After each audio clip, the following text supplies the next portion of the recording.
Hi there, folks. Just before this latest episode of the Three Grumpy Simmers gets started, we want your help. Yeah, we want you guys to let us know why is it that you sim? How is it that you sim? How do you see simulation and how it feels your life?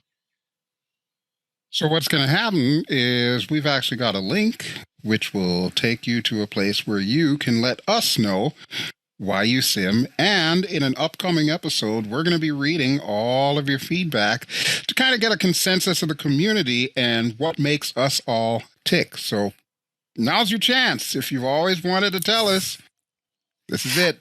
Go for it. I'm sure many of you want to tell us many things. So we're looking forward to hear from you about your simming experience. But now, onward to the Three Grumpy Simmers.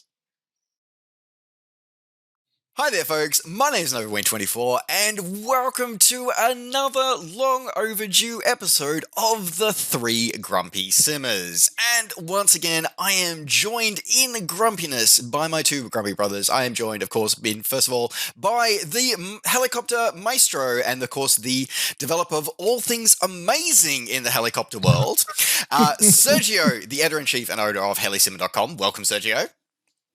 Hey guys, hey everyone. And of course, not to be outdone, one and only purple hat wearing Tomcat aficionado and voice actor extraordinaire, Drew BelGeode. I don't know about that last one. Seriously, folks, if you do any DCS campaigns, if you fly any of the DCS campaigns, you have more than likely come across one of BelGeode's characters at some point. So as I said, I can 100% say that he is a voice actor extraordinaire. Well, I will say this, the Raven series, and it is now a series because remember the second one's coming sometime soon. I don't know the exact date, but sometime soon. That one I actually just wrapped up today. So all the voiceovers are done for that, and I have to admit that one was pretty fun to do, and I'm sure that the player, they're gonna enjoy a lot of the missions that they get to pull off with that one. Now I have to ask. So is the release date 2 more weeks? It's always 2 weeks. You know how this works, especially DCS related. Come on now. Okay, all right. So, folks, we are back here together, assembled, ready to shake our canes from our front porches, but by a topic that is something that we see on a fairly regular basis popping up on many of the forums that we all frequent and we all support, and many of the groups that we support, and something that is by and large it's not a new issue. It is not a new topic, but it is one that has, once again, particularly with the light of certain aircraft releases coming out over the last few weeks and few months, that the question comes out again, and the question, of course, is your mileage may vary, and what is an add-on mean to you? So we've come together and we pitched this idea, and I think it's a really important one for us to talk about, because one of the most common questions that you get, particularly when a new add-on is about to be released or has just been released, is like, oh, should I get it? Or should I get it? Or the perennial, I've just bought insert sim name here. What are the add-ons that I absolutely must have? The must-have add-ons. Now, we're going to leave the must-have conversation. We've covered that in a past episode, but something tells me we actually might need to revisit that topic as well. So, but we want to talk about the attitude and the concept of how the simulation experience is different for different people, and there are different products and different markets for that. And Drew was very adamant and very forthright with this topic. So I'm going to sort of throw to Drew for this to start this one off, because I know he's got a couple of very, very strong opinions about a few add-ons lately, and we can sort of progress from there. So over to you, my fellow Grumpy. I told you I was going to throw you under the bus for this.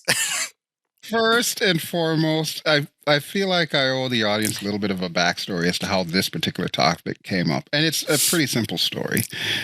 As a lot of you know, we run Facebook groups. And in my case, I don't just run one Facebook group. I am a admin or mod in at least 8 different flight simulator related Facebook groups.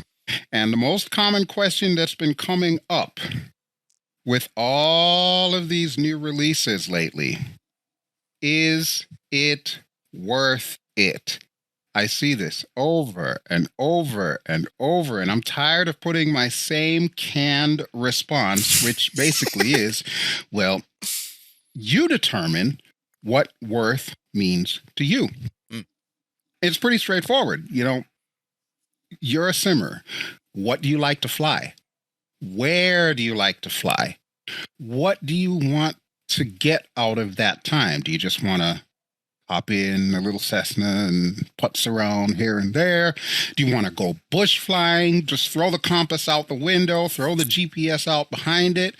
Do you want to, get into an airliner and flick 5 million buttons for like the first 20 minutes before you've even pushed back from the gate? Or are you one of those crazy SOBs that loves to shoot themselves off of a boat at 135 knots and then attempt to come around and land and find a wire, hopefully the right one? There's so many different things. And especially with the last month in particular, we've seen a lot of stuff coming out, a lot of highly anticipated stuff that, of course, you got to love all the YouTubers and streamers out there that have been, shedding a lot of light on the subject. And even the developers, some of the developers have been, very forthcoming with information ahead of time so that the consumer knows exactly what it is they're getting. Of course, I'm talking about some of the stuff that has come out, like the Mad Dog, the MD-80, which just dropped not long ago. And then, of course, the Just Flight, the BAE 146, which honestly, neither of them are my cup of tea, but from the people that I speak with on a regular basis, absolutely phenomenal birds. The question again comes up, is it worth value? And, we have to kind of examine, well, what constitutes value for one person over another. See, like myself, like I just said, I don't find a value in that because it's not something that I want to fly. However, you have something like an $80, $90 F-14 Tomcat for DCS. I'm all over that. Just take all of my money, Heat. It just varies greatly. And then, of course, we've got the PMDG that's coming out. And I was actually just on their site. Again, another aircraft that I have no desire to fly. But you know what? I can't fault PMDG for this one. And this actually got my eyebrows raised when I noticed their page. They had like the pricing structure. You realize that they're going to be selling this thing for $69.99? When have you ever heard of PMDG selling for something less than $70? So just as a bit of background here, folks, like I'm generally speaking, I'm not a Tube Liner fan.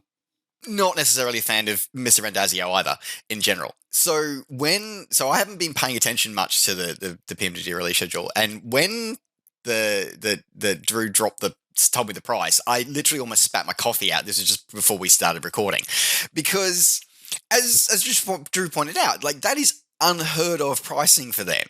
Like their NGX was what, $130, $120, $150, something stupid like that. It was like $130 for the previous something. Sims. So we're all anticipating it's going to be like that, and that blew me away with that pricing.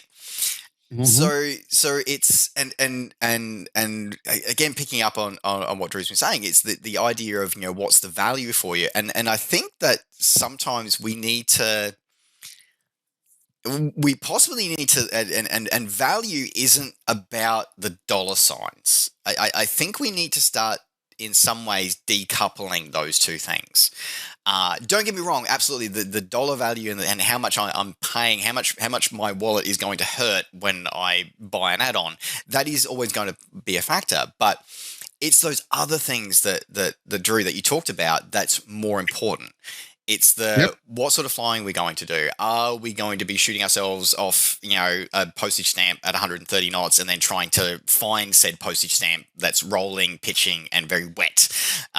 Again, is it that? Or are we going to be, trying to take off and land vertically while trying to hook somebody, up, from 70 feet below us, while trying to not fall into our own downwash? It's what's important to you and how you're simming and what you value and how you value your simming experience is actually going to be a bigger indicator for whether a sim add-on, or quite frankly, even which sim platform that you're going to spend your time in, is actually going to play into it. It's going to play more than the dollar value will. The dollar value will always have a component, but it's the simming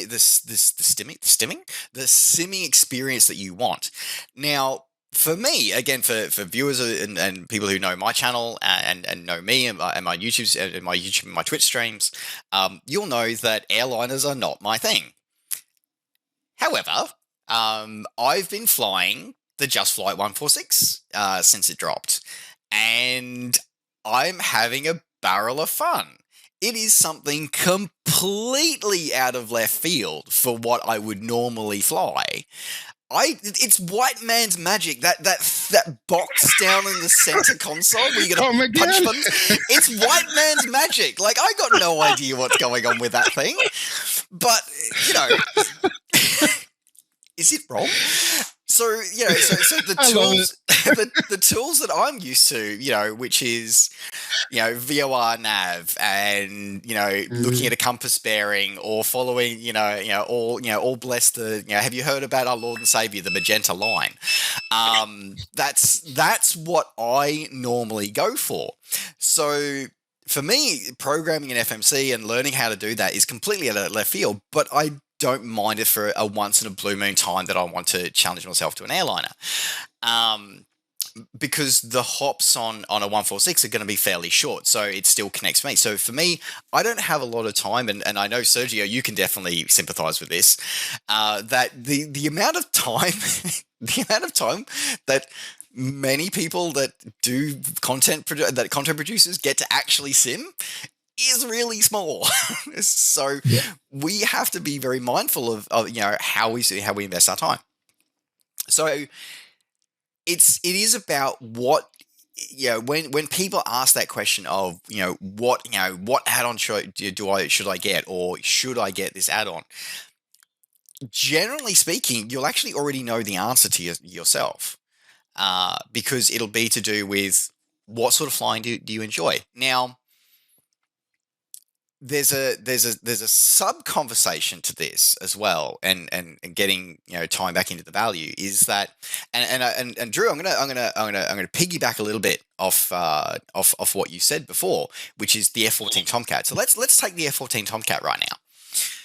So currently, we have DCS World with Heat Blur's F-14 Tomcat, which is. I am ashamed to say it, but I have the module, but I still haven't started that aircraft yet. We won't discuss that, but you get the finger wag this time around. that finger wag is totally all on me. So we have a high fidelity module with, and I believe, and I'm going to defer to you on this, Drew, on this one, but I believe pretty much every system that's currently declassified, that's in the A and the B, is modeled, is in there, and is written and compliant to publicly available information.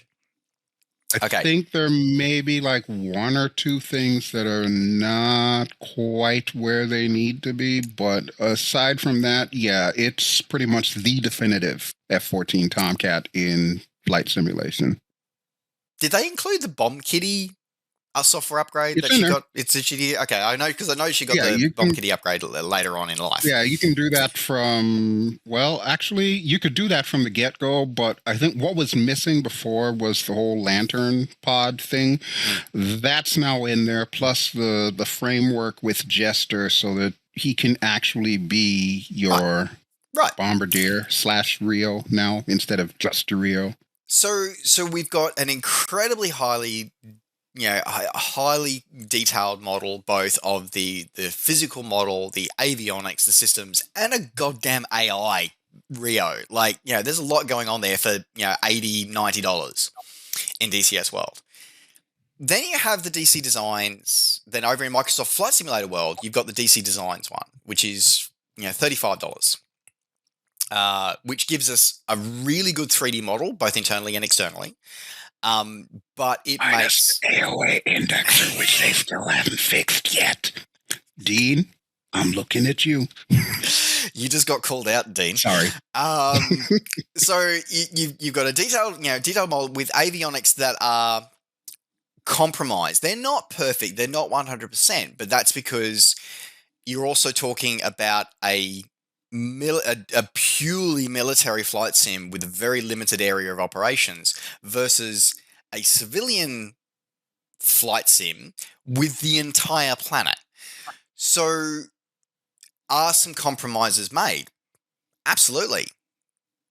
But do the performance, the fact that they actually model, the fact that you can actually get a single engine stall, if you maneuver, if you don't look after it, which, by the way, is freaking terrifying the first time it happens to you. Right, in VR sometime. This is why I'm not going to VR. So, so there's some compromises made. You don't have a fully functional air-to-air radar, okay? You've got a two sets of HUDs. You've got an accurate HUD and you've got a more user-friendly HUD with what you might be expecting, say, off an F-16. So you've got some compromises made, but you've also got something that is literally less than half the price. And you can fly it everywhere. So what one to get? Well, again, it's not about it's actually not about sorry about that. It's just, sorry, my pancreas is disgruntled with me. So it's not about, so they're different, but it's not about, which one's better, okay, because it depends on what are you wanting out of your sim experience. Because if you want to fly an F-14 through Star Wars Canyon, tell me, Drew, can we fly the F-14 from Heat Blur through Star Wars Canyon? I'm trying to remember if they actually modeled Star Wars Canyon in the NTTR map. I want to say no. I don't think it is modeled. So you can't fly through Star Wars Canyon. You can't fly through the Mach Loop. You can't fly in operations, when off in Hawaii, when there was a RAG group based at Pearl. So you can't do those things in DCS, but you can do those things in MSFS. So, and quite frankly, I'm happy with the few seconds and the fairly minimal learning that I have to do with my MSFS DC Design Tomcat versus DCS. I just don't have the time to invest in it. Bottom line. And again, it loops back to what's my sim experience. I don't necessarily want every time I launch the sim to model every step of a checklist to recreate an actual F-14 Tomcat pilot's day in the life of. I just want to jump in there and fly something. I want to have that. I'll still follow procedures to a point, but I don't want to have to worry about, talking to controllers or, maybe I would like to make, a virtual ATC spill his coffee or something. But it's... I think everybody does. it's that whole point of what is your sim experience? What is your value? So to me, ironically, as much as I appreciate both modules and I can appreciate where they both are, for me, the one that actually has the best value right now, and the one that I get the most, not even so much the most value, the best value, is the one that I get the most mileage out of, is I get the most mileage out of the MSFS one, because that's the one I've got way more airtime in right now. So, and ironically, the startup procedure for the MSFS Tomcat is pretty dang close to the DCS one. I think actually the only thing that would be missing would be getting your ground crew to hook up the power and the air. Yep. That's basically it. Other than that, everything else that you've got to go through. Oh, and the actual AC, as I like to call it, or ECS, Environmental Control System. That's literally the only things that's missing from that startup checklist. Otherwise, it's identical. So there you have it. You've got somebody who knows the Tom Kitty in DCS very, very well, who can say that it's a 90% solution. It gives you all the fun stuff without some of the detail.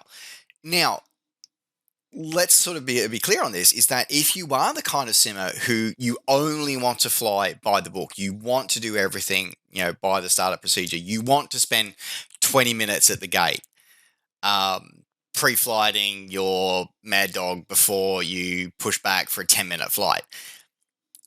That is perfectly fine, and that is we all support you, but it's not for everyone. And the value that you will get out of those things, it depends on what you want to get out of your simming experience. Right now, one of the biggest values for me, complete surprise, but I expected it, the Milviz 310R. And I say that having used the X-Plane version for how long now? I did a video on it years ago now. And now the Microsoft Flight Simulator version has come out, and at the amazing price of $39.99. Nobody saw that coming. We all expected to be like, what, 40, 50 bucks? 50, 59. Easily 59 is standard price for Milviz. So that was another surprise as well. They absolutely nailed this sucker. So even though they managed to reduce their pricing somewhat, which is out of character for them, it's definitely got the value, because it's, I hate that term, and I know you hate that term, but it's, should I really say it? Yes, go on, say it. Everybody's expecting study level. I prefer the term in-depth, but we'll rename it in-depth. Yes, an in-depth simulation of the 310. Or if you're into, having a more in-depth kind of aircraft where you do have to pay attention to what you're doing, you do have to take care of it, otherwise she will come and bite you in the butt. There you go. Here we go with the value again. Is it worth it? Heck yeah. It's worth it even more because it's a lot less money than we thought it was going to be. And again, piggybacking off that, sort of bringing back in the point of saying sometimes we do have to decouple price from value. Is, we're seeing developers more and more starting to do this, or not to say developers as a group, it's some developers are starting to go, you know what, we can still provide amazing quality products for different markets for different price points. And again, another one that I think is a great example of that is Wing 42 with their Boeing 247. That aircraft is stunningly detailed. What other add-on comes with not only an aircraft that if you literally do not wobble the wobble pump the correct number of times, your engines will not start, but also comes with an entire globe's worth of 1930s radio navigation aids. And all for the princely sum of $20. But again, the flip side of that, so in terms of if you're just looking at a cost point of view, then $20 for that, it leaves everybody in the dust. And PMDG, roll over, get out, because this has got more detail in it than you do for literally a lot less money. However, is that going to be for everybody? Because not everybody's going to want to have that level of detail. So again, it's the your mileage may vary concept is really important to discuss here. And it's not to be done in isolation from pricing. Another place where I think it's really important to have those conversations about your mileage may vary is in our rotary winged cousins, because you're all slightly crazy. But there is a lot of Slightly. mileage. There's a lot of mileage that you can get out of, and I know some people that, for example, and actually, Sergio, I'm actually going to piggyback of your recent video and recent article that you published, because DCS World, of course, is seen as, it stands for Digital Combat Simulator. So it's all about the combat. It's all about the bangs and the booms and the boom flowers. And yet there are some really cool things that you can do for people who don't want to do that. Yeah. And I'm one of them. I don't use the CCS as a military sim. I've been always very open about it. And it's been really rare the number of times that I've been in the CES actually shooting something. I think I spent perhaps half my time shooting stuff with Drew in a single session in the UE. Yep. So I think I still have that one on YouTube too. Exactly. And even in that session, I think I spent more time flying the helicopter than actually doing any shooting. So the guys were just, having fun. Drew was having a lot of fun firing against stuff and guys on the doors. And I was just, flying around. I did some shooting when Joe Hudson eventually picked up the pilot seat. But other than that, I just had my fun flying around. So yeah, it ends up to what is it that you want to do? And I think most of the time when people ask if something is worthy, again, they are just, and I say again because this is something that I've been saying a lot for a long time. People are just looking for a validation. They already have their mindset on probably getting that add-on. They just want the other elements of the tribe to accept them, embrace them, and tell them, yeah, okay, I'll go spend the money because it's worth it. When you ask if something is worthy or if something is worth it, you're asking a pretty much open-ended question. How shall we know if it's worth it for you? Some add-ons are not worth it for me. The PMDG stuff, I don't care about it. I don't fly airliners. I don't fly fixed wing at all. So, PMDG stuff for me, it's relevant in the simming world because it's important. It's an important developer, but for me, it's completely irrelevant to be honest. And I have to say that even if I don't like PMDG because I don't fly their aircraft, I am very pleasantly surprised because of the price point. I was not expecting the price point, and PMDG and some other developers. The one that I don't remember the one that you guys just talked about, the Boeing 247 developer. Wing 42. Wing 42. Yeah, Wing 42 with the exactly, Blair. Yeah. They have done exactly the opposite of what I was expecting, and something that I have seen in the rotary world. Instead of, and we have a huge market growing. Since Microsoft came into the market, I was afraid companies like PMDG took the chance to either establish the prices that they had put in the market before as the default, or even increase them. And they have done exactly the opposite, which I am very impressed. I think they probably understood that, I think that instead of them thinking, okay, we have a larger user base, so let's just milk the community, and that's the expression. Okay, let's just milk the community because we have a lot more people coming into. We already have a name established in the community. People know who we are. Let's milk the cow. Let's get as much as we can because we can do it. And that would be honestly a very asshole maneuver, but. I was expecting something like that. I'm sorry to interrupt for 2 seconds, but I 100% agree with you. That's exactly what I was expecting. I was 100% expecting the likes of Orbix and the likes of PMDG and FS Labs. Well, we haven't really seen much from them yet, but in Quality Wings to do that and do nothing more than simply, we've got the cow, let's just keep milking it because now we've got 10 times the user base and we can just keep milking that cow, and it's been amazing to see them do the difference. Yeah, they have done something completely different, which is very respectable. I have to say, I have nothing but respect from developers that do the opposite of what they could be doing, and they would get away with it. Oh, And then absolutely. we have developers, and then we have developers, and I'm not going to name any names because you know exactly who I am talking about. They have done exactly the opposite. Now See, yeah. They sorry. have developed. It's not. They have not developed a bad product, but the product is flawed, and it's terribly overpriced, and they are getting away with it because again, people value it, but they probably don't value it because it's an amazing add-on.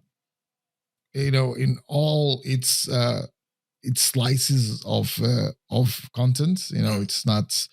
It doesn't. It may have a good 3D model, etc., etc., but some other areas are lacking, and the price point. It's just. I already told him it's really bad. It's really bad. It absolutely is, and it's interesting to see, and you're absolutely right. And I wanted to say this is that absolutely PMDG and Randazio and I have disagreed publicly on several things over the years, and as general he and I have definitely crossed swords before. But I like you, Sergio, I have to give him full credit and a really good as stepping up as a community leader and making that choice to say, you know what, we can do better as a developer collective. We can do better. So huge praise to PMDG for making that decision on the pricing. Credit to Just Flight for making the decision to lower the price of their BA 146 significantly from what they first announced the price was going to be. So, we've got two leading developers that do very high quality simulation products that are saying, you know what, we as leaders in the community need to step up to be leaders and do better. So like you, Sergio, I'm incredibly impressed by that. Their Milviz the same thing as well. Drew by pointing out that they're making their decision to offer their 310 at a more competitive price. Like seeing. And Orbix as well. Orbix is the same. Like their Orbix sceneries now are coming out with as better quality, better detail than they've ever done before, and they're coming out lower than their ESP and X-Plane cousins were of the similar areas. So credit absolutely has to go. You're absolutely right. So credit absolutely has to go to those developers and Wing42 and more that are actually stepping up and saying, we can do better. We can do better for the greater flight simulation community. And again, that's where I sort of tracing back to what we talked about at the start of this, is that sometimes decoupling that concept of value and worth from the dollar value can actually be useful, because unfortunately you do have, with the rapid rise of the popularity of flight simulation, because of Microsoft Flight Simulator, which again has democratized flight simulation like no sim before it has ever done. Unfortunately, sadly, we've seen a number of unscrupulous developers, both new.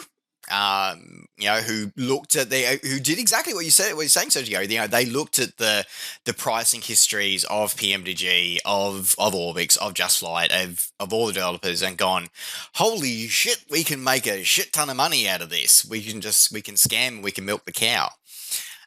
Unfortunately, we've also seen some.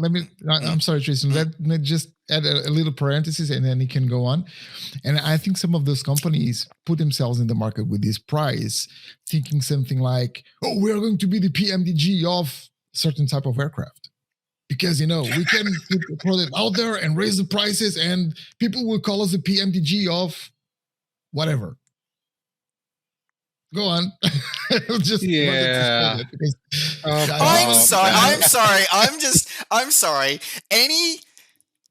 scam developer that wants to slap a G1000 in a freaking Eurofighter and think that they're going to be seen as the greatest developer of all time. Not all of them. I was talking about some specific companies out there. Jesus. Yeah, not that one. Freaking Christ. Those guys That are aircraft doing... comes with a virtual cockpit. That's all I'm going to say about that. So just on that one. If I ever get a chance to meet Robert again, I am actually going to stand up there and I'm going to shake his hand for one comment that he made during the reveal video for the 737, where he goes, unlike some devs, at least we have a virtual cockpit. And I was like, oh, you know what, Rob? You went there. You and I have had disagreements, but on that one, I am 100% with you. So anyway, it's that whole thing of we unfortunately have some less scrupulous developers out there, both new who can. It's still not forgivable, but it's a little bit more like they're new. They've never made stuff for flight simulation before, and they've just looked at the history, so you can kind of see where they've come from. But then you've got people who are firmly entrenched, who've been developers for a significant number of years coming in and, quite frankly, just straight out stealing from the community. So, yeah, it's really important that we do have really good quality developers that are giving us really good quality product and giving it to us, for financial value as well. But again, and to bring this sort of full circle, it's about what is the simming experience. What about your simming experience is important to you? What drives your simulating experience? Do you want do you want things that an external model that looks really pretty, but you don't really care so much how it flies or what the systems work? Do you want something that is an 80% solution? It gives you the feeling and sort of the warm and fuzzies and the idea of flying a jet fighter or flying a helicopter without having to go through the ground school, without having to spend 12 weeks in a ground school. And that's probably the where there is room for both. And again, going back to our Tomcat example before, there is absolutely room for both versions of the Tomcat in the market. There absolutely are, because you've got one that's you both give us very high quality models, externally and internally. Both give us the sound and the feeling of flying it, but one is just omits weapon systems and omits some of the more complicated details in the name of accessibility, and they have a price point to reflect that. So I think whether you're so that's why it's important to, again, to with the concept that we have here of your mileage may vary. So for me, something like helicopters for me. The helicopter mafia here has been, getting me into helicopters for years, and I've always struggled with it. But for me, when I do fly a helicopter, I take it as a bit of a challenge. I remember flying my helicopter experience basically start and ended with the what was the helicopter in FSX? An acceleration. FSX?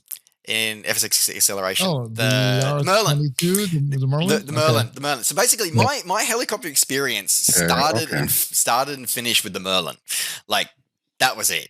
And I didn't have to, it wasn't until I flew the Fly Inside's R22, to Fly Inside's Bell 47, that it's like, oh wait, I have to basically keep my right boot in the entire time I'm flying, or else I'm going to spin and turn into a fiery crash. So, for me, again, and I feel like I'm sort of hogging this a little bit, but for me, my simulation experience when I'm flying helicopters is I want something that's leaning, I want something that's going to challenge me. There was a stream event many moons ago that Drew and I were both part of. That the conclusion of this very long 24-hour stream finished with a thing in DCS, and do you think I could get? Oh my God, do you I think I forgot could? about Do you, that. do you think I could get that KA-50 started? And that's a helicopter with an autopilot. You gotta dig up some of the old footage on that one. I wouldn't mind seeing that again. Jesus. If I remember correctly, Frugal wasn't having a great time either. Oh yeah, no, yeah, we're not. I think by that point, by that point, I'd been up for 36 hours. Anyway, so But that's just the thing too. Helicopters, at least as far as Microsoft Flight Simulator goes, helicopters is in such a Sergio, maybe you might disagree. It's in a weird place right now because it seems like, at least to me, from what I've seen, most of the value in the helicopters that are out there are the helicopters that have no value, like $0, the freeware stuff. Yeah. I mean, don't get me wrong. I enjoy the Bell 47. Unfortunately, I haven't had an opportunity to fly the what is it, the 145 or anything like that. Yeah. But the 47, I've enjoyed that. And of course, that's payware. The 145, from my understanding, is also payware. Well, I think it's like early access or something along those lines. It's payware, yeah. Right. But, when you get back to that Very whole much payware. value type thing, I like the helicopters that are, like Tristan says, more challenging. That's why I tend to gravitate more towards stuff like the Bell 47 or the Huey or, like the R44, which granted, debatable on the R series. Anything with Robinson on there is debatable as to how much of a challenge it actually is. But have you seen me fly the R22? I'm finding at least that the freeware stuff is definitely a little bit more of the kick in the pants that I need to kind of keep me on the ball. you forgot the Volocopter. The what? The Volocity. What is that? Oh, the drone. Yeah, about that. Yeah. But you're right, Ru. But you're right. I love the Bell 47. It's not a bad helicopter. But and I think I've had some people looking at me weirdly when they ask me which helicopter they should try, and I recommend they try the R44 because I am having a lot of fun with the R44 in Microsoft Flight Simulator. It has a good flight dynamics, which is what I'm looking for.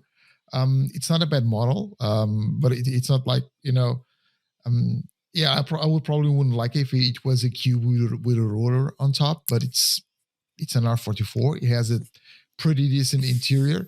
It doesn't simulate all the systems, but I have a blast flying it. It's challenging. It behaves. It feels like a helicopter, like a body cruising the air, unlike other products out there that are in the market. That's usually the helicopter I tell people to try. Try the R44. Yeah, you need to install MSFS, but it's a great helicopter. Now, I think that's going back into the initial topic. And what I'm going to say would probably give us a topic for a completely new episode. But I think it's a matter, as with a lot of different things in flight simulation, like, for example, which sim should I pick up? It's all about asking the right questions. Yes. I don't think people should be asking, is something worth it? I think people should ask, does this have, the things that I care for on an add-on? If something has a good 3D model and I don't care about a flight model, I probably don't have to ask if it's worth it. I'm going to check out some videos or some screenshots, and I look at the 3D model and I go, yes, this is exactly what I want. Does Yep. it not behave like an aircraft? Doesn't matter. I just want something that is pretty and easy to fly, like some add-ons out there. Mm. Do I pay more attention to the flight model than I do to the 3D model? Don't ask if it's worth it, because I know of some helicopters out there that have not a good flight model, but a lot of people are flying. So they will tell me, yeah, it's worth it. I will have a lot of people telling me it's worth it. And when I pick it up, it will not be worth it for me because it's not what I'm expecting. Those guys have a different expectation from a product, different needs than I have. And even though they are the majority, and you guys know which add-on I'm talking about, and probably a lot of people know, the majority of people will tell you it's a fantastic add-on. And I should get it. It's amazing. It flies really well. And I pick it up and I don't like it. It's not That's worth the bottom line. That's the bottom line. Temper your expectations, and you need to define what your worth is in something, or what the value is in something. But in all things, temper your expectations. Ask the questions. Ask those questions. Don't ask an open-ended question. Don't ask something that is very generic. Is it worth it? Yeah, I can ask 10 guys or 20 guys if something is worth it, and they tell me, yeah, is it the PMDG 737 worth it? I'm sure it is for those that like airliners. Yes, exactly. I don't. Yep. I don't. It's not worth it for me. I'm not going to cough that money because I'm not going to fly it at all. Yep. I don't like airliners. It's I don't care about airliners. And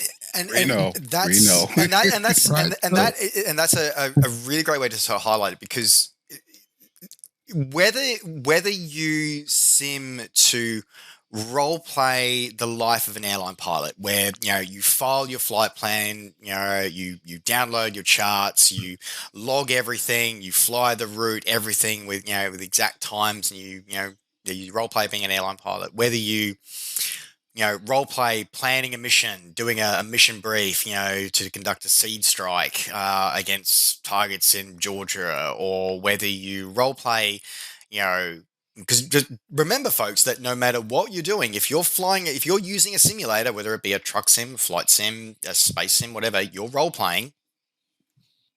I can feel the hate already from that comment. Oh man! Let me look at the comments. Oh shite.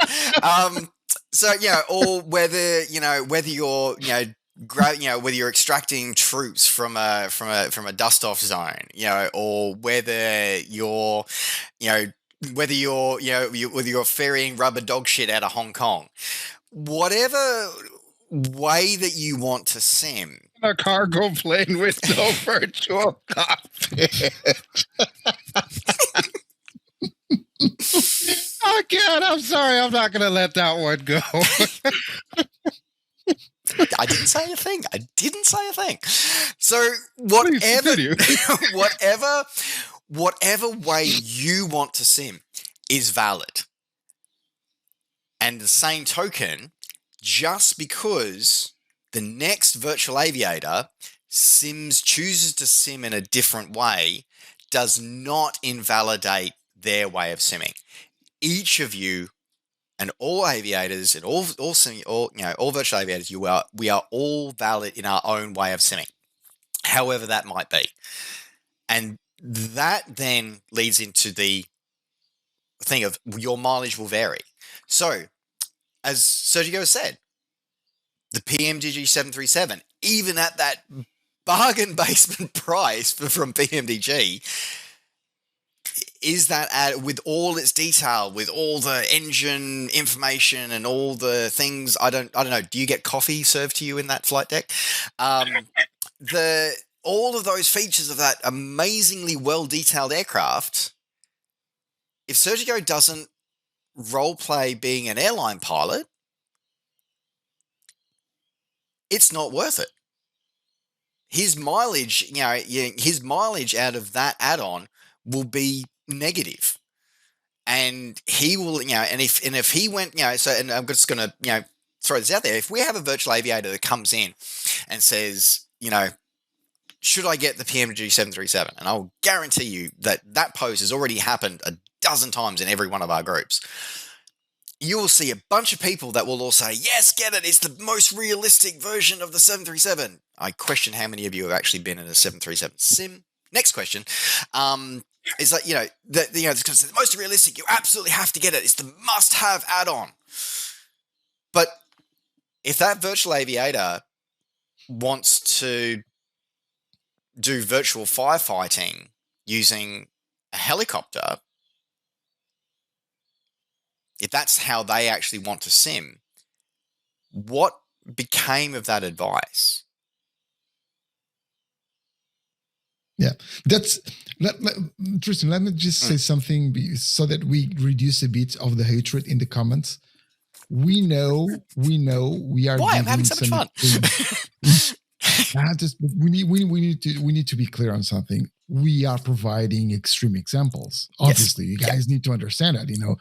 The fact that I don't fly airliners and we are giving the example of if the PMDG is worth it. And of course, it's not worth it for me. I'm not even going to ask that. So yes, we are giving some extreme examples, a helicopter pilot asking if an airliner is worth it. Yeah, but it's an extreme example to illustrate a point. Yeah, it's to illustrate a point. Yeah. We can give another example, and this has happened a lot, and I already talked about it. When people ask which sim they should be getting, your mileage may vary. Yeah, and you see, I am 100% sure you guys already saw this, and the guys watching us already saw this on many groups. Someone asking, which sim should I get? And they get a list of guys saying, get X-Plane, get Microsoft Flight Simulator, get P3D, get whatever. Flight Gear? And not one of them asks the guy, what are you looking for in a sim? That's it. That's a question I always make. What are you looking for? Military, civilian? Do you want, and with a few questions, you can immediately direct the person to whatever product you think is better for them. Is it military? Is it civilian? Do you want to fly the world? Are you looking for in-depth? Thank you for that expression, gentlemen. In-depth systems, not study level, in-depth systems. If you ask just a few questions, just 3 or 4 questions, you can direct the person to the sim. If you tell you, I want a military sim. Yep. Come on. There's really one military sim in the market. Why should I be going through a list telling me, X-Plane, Microsoft Flight Simulator, I want to fly a military sim. I want to fly helicopters. Yeah, I'm sure as hell not going to tell him to get P3D or FSX, right? Yep. I want to fly helicopters. So I probably tell him, okay, so you probably want to grab X-Plane or DCS. But then the guy says, but I want to fly helicopters in Spain or Portugal or, Yep. Yeah, DCS is out of the question then because you want to fly helicopters with a good flight dynamics in the world or around the world. So you need a sim that supports good helicopters and the whole world. So you probably go with X-Plane, even though Aerofly FS2 is great. It doesn't have the whole world. So I forgot that one. So it should be X-Plane DCS or Aerofly FS2. But your mileage may vary. So you need to ask the right questions. You need to ask by asking the right questions. And the guys answering those questions, if in case someone does not ask those questions, you need to try and clarify what is it that the person wants from a certain module or add-on or whatever. It's up to us to try and help each other, but the right questions need to be asked. Otherwise, open-ended questions answered by something that speaks to you, resonates to you, it may not resonate to that person. And that's a really important part as well, is that be part of that community, because often when people are asking that question, then maybe not often, but at times, they might be new to the sim or they might be new to it and they're not sure and they're still finding their way. and it's really up to us to help as the up to you, not just up to us, but up to you, the viewer, to be part of this virtual community, and this virtual world, to be able to support. As Sergio said, if you see somebody asking that question, then do your part to help guide that fledgling simmer along and say, okay, what's important to you? Because simulation gaming is just so diverse and has so many possibilities. And one of the things that I've always railed against for so long is how we gate kept ourselves for so long. And we have and we have an opportunity with Microsoft Flight Simulator, with X-Plane 12 coming out, and even with other sims that are out there. We have an opportunity with modern technology and communication to be able to knock down some of those barriers. So do your part as part of the community and ask those questions. If you see somebody who's maybe not thought of that far ahead, help guide them, as Sergio has said. Ask them the questions that the unspoken questions, and help them sort of guide them to bring them along. They may not sim the same way you are. So, and exactly as Sergio said, what works for you may not work for them. So help them, guide them to their best way of simming. And same goes for like the content creators out there, the streamers, YouTubers. When you're reviewing your products and so on and so forth, just try to put that out there as well, so that people know that it might not be something for them just because it's, the greatest plane since, the Wright brothers took to the sky. It might not be something that you like. But if it is something that you find a value in, something that's going to, eat up all of your free time on the weekends or something like that, then yeah, absolutely, hype the hell out of it. But don't just hype stuff for the sake of hyping stuff, because you're kind of doing a disservice to people when people go out there and, just willy-nilly spend their money and then come back and be like, well, this really isn't doing anything for me, or I've had this in my hangar for months and I haven't flown it. It's not really helping. The number of aircraft I got that for is not funny. So tell people, it's you can enjoy, you can like, you can be hyping a product, you can be just absolutely stunned by the quality of the product. But when you tell that to people, tell them why. Yes, it's the why. Don't just tell them, that's oh my God, this is fantastic. Period. Because why? People go, why do you find it fantastic? Why is it amazing? Them, why is it that for you is fantastic? Because if someone resonates with what you are looking for and those points that you are telling people that you really enjoy, people will understand it's the add-on for them. Don't just make this a tribal thing of us versus them. Don't just say it's great because you want to say it's great, and then get people to just join your tribe and validate your choices. Because a lot of times that's what happens. When we see those people saying, okay, when someone asks which sim they should use, I'm they mean well when they are trying to tell people what to use, but it's just, it almost looks like they're just trying to suck them into their tribe, suck them into their, their religion, their seeming religion. It is. Yeah. And the Sims of a cult, and we've seen it ad nauseum. We see it every time a new sim gets released or announced and all the rest of it. So let us know. Let us know why you like an add-on. And talk about why. You'll be helping people. And the same thing when and as we sort of round out here as well, if somebody asks for feedback and says, and this is sort of another part of this as well. If somebody posts in a group and says, hey, I've been thinking about this, what's your experience with the Mad Dog, Fly the Mad Dog? So when you say, don't just say, it's great, say, why is it great? Is it great because the 3D model's good? Is it great because you have to spend 25 minutes before you push back because you got to fiddle the switches? Is it great because you can just control E it and you're in the flight and you flight? Because the other point of view, and again as we round this out, there is always room in the market for aircraft that are not what do we say? in depth in their simulation. There is we'll call those shallow. There is absolutely a market for ones that have easily accessible systems and quasi-realistic. There is a market for it. There also has to be a price point that goes with it. As I said, not going to get into that one, but there is a market for both, high fidelity systems modulation and high fidelity flight modeling, and there's room in the market for lower fidelity of both. But what works for you may not work for the next person. Somebody might be just wanting to yank and bank, and that's fine. Somebody else might be wanting to go in depth with the simulation. That's fine too. They can both coexist. So that's the important thing to say. All right.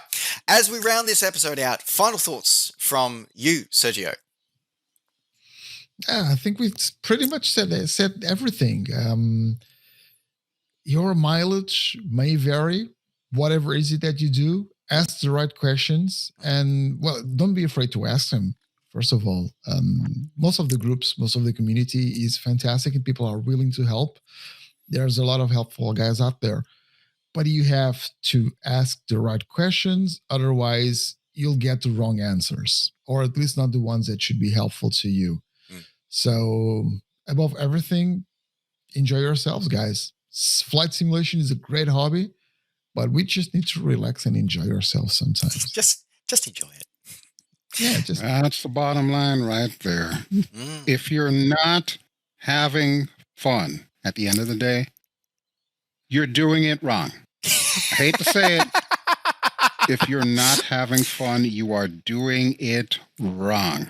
None of us are going to get whatever certification it is that we're going to be able to fly the real thing after we're done with this. We're on our PCs, or in some cases, console or whatever. Yep. It's for fun, ultimately. Doesn't matter if your idea of fun is punching holes through the clouds inverted, or if your idea of fun is flicking every single switch in the book and doing everything by the numbers. It's still fun. And we need to remember that. We really do. We're supposed to be enjoying this. This is supposed to be our downtime. This is what we do to relax. So whatever, and echoing both of my fellow grumpies here, is you both nailed it. Is that whatever whatever fun and enjoyment looks like to you is what is going to give you the most mileage. So whether it be an add-on, whether it be a sim, whether it be hardware, your mileage will always vary. And the definition of that mileage and the amount of mileage you'll get isn't necessarily defined by the add-on or the extra or the thing that you're looking at. It's actually coming from you and what you want. And it's fairly existential, really, when you think about it. But figure out what you want out of your simming experience. And it's okay if that evolves and changes over time. What worked for me and my simming experience 10 years ago looked absolutely nothing like what my simming experience looks like now. And that's because... Testify. And that's because what I want out of my simming experience has evolved and has very much changed. So, don't be afraid to reestablish that within yourself. So, and as always, be good humans to each other and help each other out. And on that existential thought for the day, that does round out another episode of the Three Grumpy Simmers. As we pull back and pull our sticks down and after seeing the kids off the lawns, I want to say a huge thank you to Sérgio from Helisimmer.com for joining us once again. Thank you very much, guys. See you in the next episode. And, of course, it would not be an episode without Drew BelGeode joining us as well. Always my pleasure. All righty, folks. Keep it real. And, folks, don't forget to check out Helisimmer.com for all your helicopter, rotary winged, and occasional drone information in the flight simulation world, and some pretty cool news videos. The only other flight simulation news video that gets released weekly other than my Nova app. And of course, check out the amazing work by BelGeode and his story-driven. I'm really loving your chill flights lately, actually, Drew. Just the latest one with it was an Aerobat? No. The Aeropract, the Aeropract, A-22, the Ukrainian company. Yeah. So Awesome little bit. some great stories, some great story vids, especially going through the world of Tamriel. And so don't forget to give them both a like and a follow. And maybe if you've seen that you're here watching on my channel, maybe give this video a bit of a like and maybe a bit of a subscribe here as well. All right, folks, that rounds us out. Thank you very much for joining us. In the meantime, don't forget to keep the blue side up, be good humans, take care, and we will see you on the next video. Bye for now. Well, Bye-bye.